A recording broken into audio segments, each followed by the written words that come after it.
세 번째 주제는 제가 아까 말씀드렸던 책에 대한 관심이 요즘 굉장히 많거든요. 우리나라가 어떻게 보면 대학교 이후에 성인 독서량은 1년에 책도 한 권도 제대로 안 읽는 적이죠. 우리도 이제 작가로 책을 많이 쓰는데 안 팔리죠. 제가 요즘은 유튜브가 나온 이후로 더 안 팔리죠.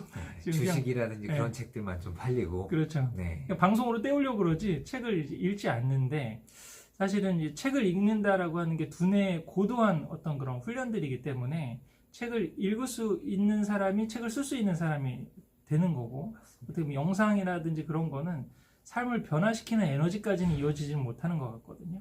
제가 그런 얘기를 좀 많이 하는데, 생로병사의 비밀 같은 거 많이 봤다고 건강해지냐고 라고 하는 거죠.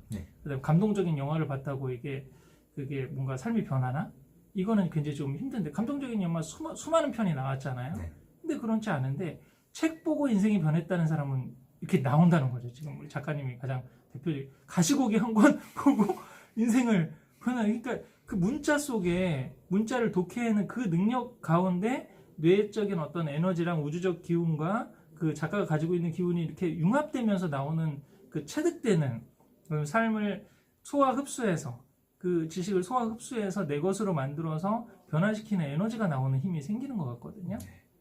근데 요즘에 유아 독서의 문제점이라고 하는 거는 너무 양적 독서. 그렇게 해서의 어떤 질적으로 되는 게 아니라 그림책을 보는 것도 요즘 굉장히 많이 어렸을 때 이제 그런 단계라고 하지만 그림책 보고 인생이 변했다는 사람은 저는 별로 없다고 생각하거든요. 소위 말해서 그림이 없는 그 문자만 있는 그 책을 봤을 때 그걸 해독해내고 독해내고 또 그 가운데 순간순간 그림이 없어도 그걸 머릿속 그려볼 수 있는, 이런 거구나, 이런 감정이겠구나, 이런 수많은 그 복합 과정이 일어나면서 그때 이제 뇌가 어떻게 보면 변화를 만들 수 있는 그런 최적화 과정으로 이렇게 점점 사고하는 뇌, 그 다음에 변화를 만들 수 있는 뇌로 이렇게 변해간다고 생각을 하거든요. 근데 우리 지금 어렸을 때 요즘 강조하는 그런 영유아 수많은 책들을 깔아놓고 책 육아를 해라, 그다음에 책 육아를 해야지 애가 똑똑해진다, 그런 식으로 하는데 저는 그게 굉장히 허상이 크다고 보거든요. 지금 우리 작가님처럼 어렸을 때 그 동화책 굉장히 많이 읽으셨나요? 아니요. 아니면 지금처럼 막 이렇게 무슨 레벨별로 막 하잖아요. 그다음에 무슨 시리즈로 해서 몇 단계를 했다, 1년에 1000권 읽기를 한다, 그런 수많은 양적 독서의 그리고 요즘 이제 우리 출판사가 소중한 기능들을 많이 하고 있지만 그런 상업적인 니즈랑 막 맞물려가지고 뭔가 그렇게 아이들에게 보여주는 독서, 가시적인 독서, 가짜 독서라고 저는 얘기를 하는데 그런 거에 너무 매몰돼서 양적으로 책만 많이 읽는 것을 또 아이들에게 굉장히 필요하고, 그렇게 많이 읽히면 어떻게든 나중에 잘 되겠지라고 하는 이런 착각하는 현상이 저는 많다고 생각하거든요. 그래서 좀 어렸을 때 어떻게 그런 좀 책 읽기가, 정말 우리 독서법에 대한 책도 많이 쓰셨는데 책 읽기가 어떤 삶의 변화로 이어지기 위해서 되기 위한 그런 좀 독서라든지 어렸을 때부터 그렇게 할 수 있는 그런 기반은 어떤 게 제일 좀 중요하다고 생각하세요? 책 이제 많이 이렇게 지금 읽히려고 양적 하고 독서. 양적 독서. 저 같은 경우에도 28살 때부터 하루에 한 권씩 책을 읽어봤었어요. 1년 동안 해가지고 물론 읽기 어렵지 않은 책들, 읽기 쉬운 책들 위주로 한 520권까지 읽어는 봤었는데, 그렇게 한번 해보고 나니까 어떤 깨달음 같은 게 있을 거잖아요. 책은 많이 읽는 게 중요한 게 아니다. 책은 천천히 깊게 읽는 게 더 중요하다라는 생각이 이제 든 거죠. 그래서 지금도 저희 아이들한테 이제 와이프라든지 제가 책을 읽어주는데 한 권을 또 반복해서 많이 읽어주려고 노력을 하거든요. 그러니까 처음에는 한 권을 100번씩 읽어주겠다라고 이제 초보 아빠니까 저도 그렇게 다짐을 한 다음에 100번씩 읽어주려고 노력을 했었었는데 현실적으로는 좀 쉽지는 않기는 하더라고요. 근데 최소한 10번 이상은 읽어주고 있고 양에 치우치려고 하지 않고, 지금 현재 제가 하는 독서도 양적으로 치우치려고 하진 않거든요. 그리고 제가 예전에 독서 모임을 이제 강남 쪽에서 한 8년 동안 운영을 했었는데 그때 효과를 봤던 어떤 독서법이 있어요. 입체적 책 읽기라는 주제로 제가 한번 실험을 해봤었거든요. 뭐냐면 명량이라는 영화 아시잖아요. 그게 개봉되기 몇 개월 전에 독서 모임에서 이런 프로젝트를 진행을 한 거예요. 그러니까 우리 이순신의 어떤 흔적을 따라서 울돌목. 울돌목, 네. 울돌목 그 현장도 직접 가보고 또 차를 타고 내려가는 동안에 그 내려가기 며칠 전까지 이순신에 관련된 책들을 다 자신이 원하는 선택한 책들을 다 읽게 했어요.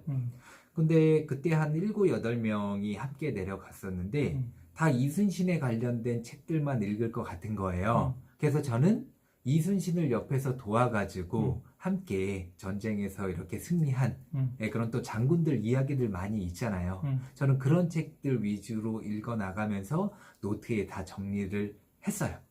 그리고 차 타고 한 서울에서 4시간, 4시간 반 정도 걸리더라고요. 내려갈 때 자기가 읽은 책들에 대해서 막 이야기를 하고 또 울돌목 도착해가지고 막 소용돌이 치는 것들도 보고 또 거기서 뭐 박물관이라든지 그런 곳들이 있을 거잖아요. 또 거기 가서 또 많은 사람들의 또 이야기도 듣고 그렇게 1박 2일 동안 다녀온 다음에 명랑 딱 개봉할 때 다 함께 또 일렬로 쫙 앉아서 영화를 봤었거든요. 이런 식으로 저는 좀 책을 천천히 깊게 읽으려고 좀 노력을 하고 있습니다.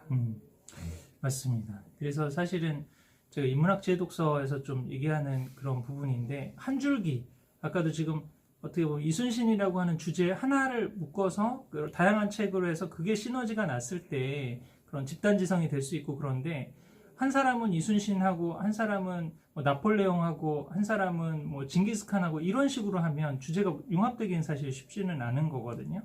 그래서 어떻게 보면 자기의 뿌리가 되는 그런 지혜독서 우리는 왜 살고 어떻게 살고 또 우리 그 작가님께서 굉장히 강조하시는 부분이 좋은 구절을 암송하는 거잖아요, 사실은.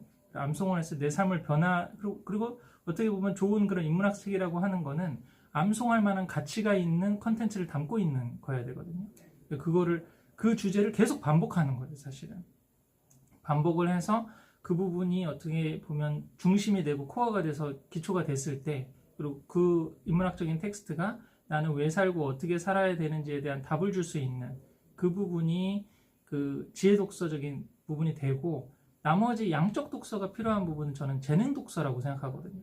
지금 우리 작가님 사례에서 말하면은 만약에 지금 이런 인문학 독서라든지 많은 독서를 통해서 나는 왜 살고 어떻게 살아야 되는지에 대한 어떤 중심을 잡았고 우리 순자 편에서 우리 자주 인용하시는 그 구절 있지 않습니까? 그래서 내가 이 구절 암송하고 내가 정말 이걸 힘들고 어려울 때마다 이렇게 곱씹어 볼 수 있는 그런 구조를 하나 중심을 잡고 나머지 뭐 지금 뭐 부동산 공부나 뭐 재테크나 이런 거에서는 쭉 다독을 할 수가 있는 거죠. 다양한 경험들 이렇게 해가지고 관심 있는 주자들은 여러 가지 이제 다양한 목소리를 들을 수 있는 이걸 저는 이제 재능 독서라고 그러거든요. 나는 왜 살고 어떻게 살아야 되는 그거는 한두 책을 계속 반복해서 보면 된다는 거죠. 그래서 뭐 예를 들어서 뭐 논어를 나는 뭐 10번 이상 보겠다. 아니면 도덕경을 한번 10번 이상 보겠다. 아니면 신앙에 있으시면 성경이나 뭐 그런 콘텐츠를 한번 난 10번 이상 보겠다라고 해서 그런 어떤 중심을 잡고 그다음에 나머지 하나 그 재능에 관련된 거는 여러 가지를 할 수 있다는 거죠. 여러 다양한 사람들 만나고 또 이 얘기도 들어보고 저런 경험을 해서 그 두 가지가 양쪽 날개가 됐을 때 그랬을 때 어떻게 보면 이상도 추구하고 현실적으로도 뭐 이런 먹고 사는 문제, 재능은 이제 먹고 사는 문제라든지 아니면 자신의 어떤 흥미나 취미 이런 걸 알려줄 수 있는 부분이고 이 부분은 내가 왜 살고 어떻게 살아야 되는지를 할 수 있는 부분이기 때문에 균형을 맞아서 이렇게 잘 날아갈 수가 있는데 우리 지금 교육의 문제점은 이게 뭐지? 왜 살고 어떻게 사는지는 없어. 그냥 닥치고 많이 읽어야 되는 거죠. 그 다음에 어떤 커리큘럼이나 그 주어진 걸 이렇게 보여주기 위한, 그 다음에 뭐 소화하는 듯한 독서라고 하는 게 그런 방향으로 좀 가고 있어서 저는 좀 안타까운 생각이 좀 들었거든요. 제가 좀 추천드리고 싶은 어떤 방법은 인생의 최종 목표를 꼭 이렇게 정하셨으면 좋겠어요. 조금이라도 더 빨리. 저 같은 경우에는 이제 이건 제가 출간했던 다이어리인데 그 맨 앞부분을 보면은 인생의 최종 목표를 기록하는 곳이 나오거든요. 저는 나의 강점을 바탕으로 나의 일을 잘 해냄으로써 타인과 사회를 아름답게 만든다가 제 인생 최종 목표예요. 이게 저만의 어떤 뿌리라고 할 수가 있죠. 이런 인생을 살기 위해서는 어떤 하위 목표를 가지고 살아갈 건지를 쭉 적어 놓은 겁니다. 그리고 이런 하위 목표들을 이루기 위해서 어떤 실행 계획들을 가지고 해나갈 건지들을 또 쭉 적어 놓은 거죠.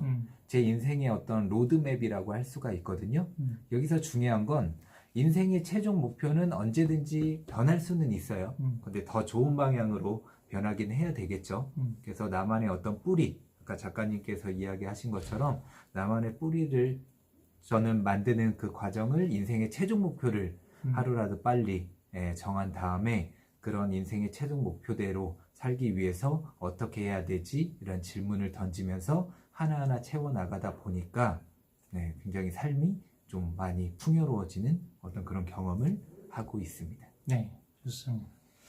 그래서 우선 지금 아까 제가 작가님 그런 강연 들으면서 지금 하나의 키워드로 정리했다라고 그러는 게 책, 멘토, 그리고 한자 세 가지라고 지금 했는데 우선 책에 대한 그런 부분들은 양적인 독서가 사실 중요한 게 아니라 질적 독서, 그리고 자기의 중심을 잡을 수 있는 그런 독서를 하는 것들이 더 중요하지 않나. 맞습니다. 그런 지금 특히 영유아 독서에 있어서도 우리나라 그런 양적인 독서라든지 아니면 좀 가짜 독서라고 해야 될까요? 그런 삶을 변화시키지 않는 그런 이제 휘발성 독서를 하는 것보다 한 권의 책을 좀 어렸을 때는 계속 좀 쭉 읽어나갈 수 있는 그런 이제 능력이 필요한 것 같은데 그거랑 또 맞물려 가지고 그러면 사실 두 번째 키워드가 한자거든요. 그 교육학적인 그런 발표가 있었거든요. 전국에서 교사 대회에서 제일 잘 가르치신다고 한 뽑혔던 그런 우수 교사 선생님이 계세요. 그 우수 선생님이 이제 지리 선생님인데 그 어떻게 그러면 뭐 학습 만족도도 굉장히 높고 아이들도 그 선생님이 들어가면 뭐 학업 성취도가 뭐 10점, 20점씩 쑥쑥 오르는 거예요. 어떻게 가르치시나 그런 롤모델로 해서 한번 벤치마킹 하겠다고 이제 그 선생님이 교수법을 이제 다 소개하고 그랬는데 어떻게 가르치셨냐면 지리의 지층, 퇴적, 한자어가 굉장히 많이 나오잖아요. 우리나라 지금 굉장히 큰 문제점이 안 죽은 의사가 의사 선생님인지 아니면 진짜 의로운 저기 지사인지 이 부분이 지금 해결이 안 되는 지금 상황이거든요. 요즘 제가 지금 서양 클래식 아이와 함께 떠나는 서양 클래식 여행이라고 그런 걸 하고 있는데 베토벤의 소나타 B창 이게 그다음에 뭐 쇼팽의 그 야상곡 녹턴이라고 하는데 야상이 뭐지? 뭐 군대 입을 때 입는 야상인가? 이게 진짜 우리는 한자어를 더 이상 쓰지 않거든요. 그러면 사실은 비참교양이 원래 저기는 pathetic이거든요. pathetic, 불쌍하다 이제 그런 영어 단어잖아요. 지금 차라리는 그러면 영어를 더 많이 쓰거든요. 한자를 쓰지 않거든요.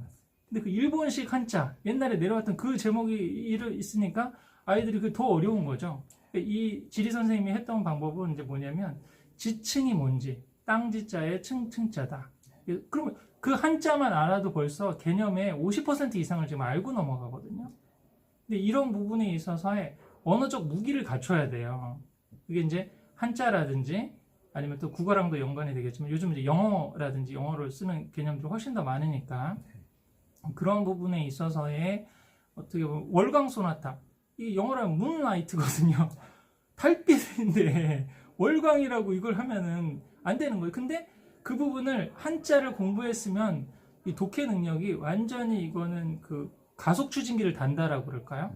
이게 저는 그 부분이 그 작가님께서 책을 굉장히 이제 급속도로 이제 어떻게 보면 임계점에 도달한 다음에 쭉 치고 올라갈 수 있었던 가장 근본적인 원인 중에 하나가 한자 공부를 같이 하셨기 때문에 언어적 무기를 하나 갖고 출발하셨다라고 저는 봤거든요. 근데 이게 유대인 교육에서 똑같거든요.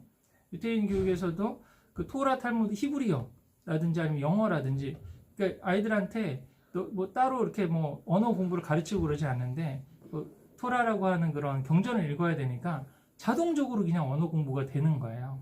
같은 텍스트를 읽으면서 계속 뜻을 물어보는 거죠. 회개라고 그러면 회개라는 뜻이 뭐지?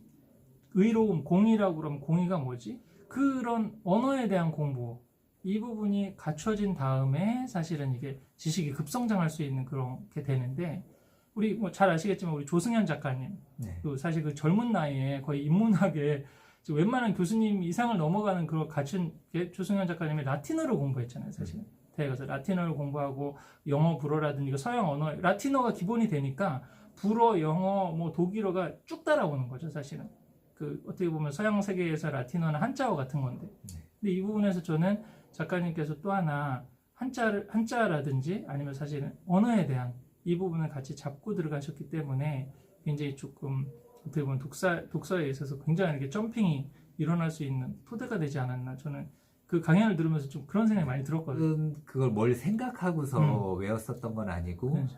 2년 2개월이란 음. 시간 동안 뭐 하나라도 얻어갈 수 있는 게 없을까라는 생각을 가지고 이것저것 찾다 보니까 이제 한자가 눈에 들어왔었던 거거든요. 어쨌든 한자가 들어오면서 이거라도 한번 외워볼까?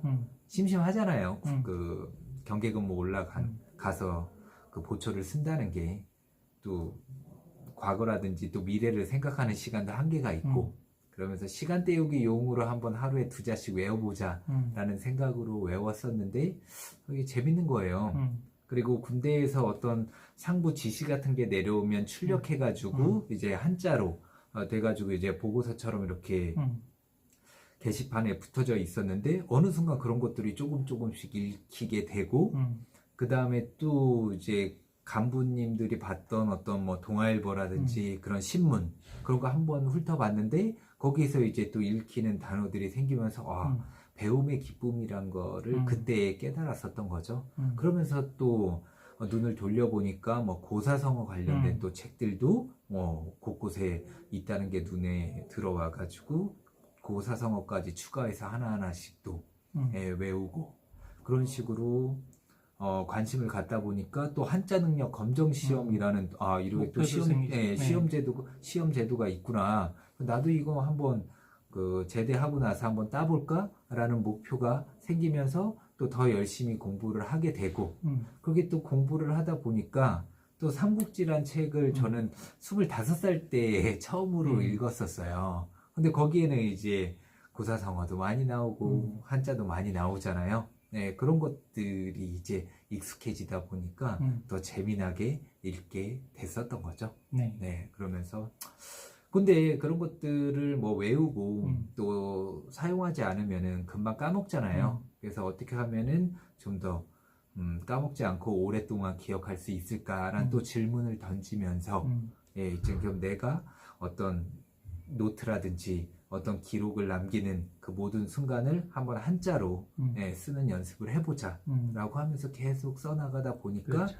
어느 정도 이제 많이 이제 익숙해진 거죠. 네. 그래서 사실은 지금 작가님 경험을 우리 자녀교육 현장에서 한번 적용해 보신다 그러면 아이가 뭐 수학을 잘하는 것도 아니고 뭔가 제대로 하는 거 하나도 없다라고 그런 좀 절망적인 상황이라면 그러니까 언어 하나를 잡으면 된다라고 하는 거죠. 영어가 됐던 한자가 됐던 아니면 한글이 됐던 근데 한글은 계속 공부를 하다 보면 그런 어떤 한글로 된 책이나 특히 이제 인문고전 같은 걸 읽게 되면 한자나 영어가 같이 따라오게 돼 있거든요. 이게 도대체 무슨 의미이지? 이 의미를 그러면 이걸 하나하나 풀어서 생각해 보게 되는 뭐 정의가 뭐 의롭다는 게 뭔가 또 이제 한자 같은 경우는 이제 설문해자라고 그래서 그걸 풀이해야 하잖아요. 그 의로움이라고 하는 건 양자에다가 밑에 아자가 있는데 그게 제사를 지내고 난 다음에 제사 지낸 양을 공평하게 나눠주는 것이 의로움이다. 이런 어떤 깊은 사실은 우리 동양적인 어떤 지혜라든가요. 이런 것들이 사실 함축되어 있는 게 지금 한자이기 때문에 그런 부분을 좀 너무 아이가 제대로 하는 거 없는 것 같고 뭐 이렇게 해가지고 지금 되겠나 싶으면 아까 지혜독서 그런 시간에 하루에 1시간, 한 15분 해서 같은 텍스트를 계속 반복해서 읽으면서 그때 아이들이 책을 읽고 소리내서 읽고 생각하고 단어 하나에 좀 의미를 욕심내지 않고 하나 두 개씩 정리해 나가면서 아까 지금 사실 공부하셨던 방법이 내가 오늘 하루 단어 한자 5개 외우자 몇 개 이렇게 하시고도 거의 군대 2년 동안 집중하셔서 했지만 그것도 뭐 1800자 마스터가 된다는 거죠.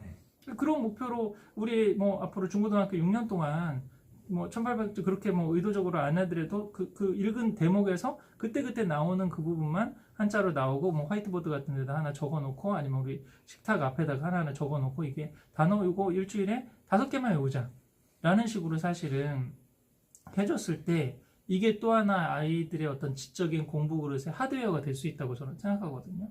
그런 부분을 모든 거를 다 아이가 다 할 수 없는 그런 역량이 다 되는 아이도 있겠죠. 그걸 다 하면 그걸 좋은데 아무래도 역량이 조금 하늘로부터 받은 재능의 그릇이 작은 아이다라고 생각하면 이 부분에서의 사실 언어적인 거 언어가 돼줘야지 사고를 할 수 있고 표현할 수 있는 걸 사실 길러줄 수가 있기 때문에 그리고 그게 돼야 책을 읽고 좀 더 쓰는 단계로 사실 이제 나갈 수 있는 그 토대가 사실 언어적인 훈련이 되는 건데, 그것만 하나 딱 집중해서 이렇게 하셔도 어떻게 보면 자녀 교육에 대한 걱정도 좀 더실 수가 있고, 그리고 또 읽혀보면 아이들이 어느 정도 읽는지 딱 오거든요. 이게 얘가 이 정도 읽는구나, 이런 단어도 모르는구나라고 생각하면, 좀 이런 기본적인 단어도 모르는데 지금 수학학원을 보내고 영어학원을 보내고 이게 의미가 없다는 거를 부모님이 확 깨달으실 수 있어요. 근데 자꾸 이제 희망 고문을 하는 거죠.